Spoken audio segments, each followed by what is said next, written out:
সম্প্রতি বাংলাদেশের ছাত্র জনতার অভ্যুত্থানে স্বৈরাচারী সরকারের পতনের পর বাংলাদেশের তীব্র ভারত বিরোধী অবস্থানে ভারতের কপালেও ভাঁজ আরও বেড়ে গেছে।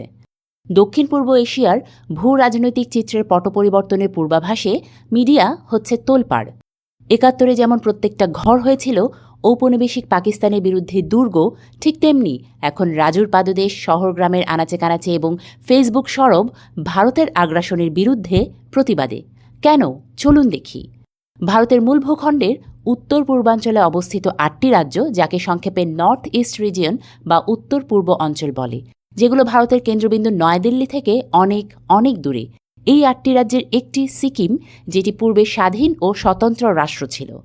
১৯৭৫ সালে সিকিম ভারত প্রজাতন্ত্রের সাথে মিলিত হলেও বাকি ৭টি রাষ্ট্র মেঘালয়, আসাম, মণিপুর, মিজোরাম, ত্রিপুরা, নাগাল্যান্ড এবং অরুণাচলকে একত্রে সেভেন সিস্টার্স বলা হয়।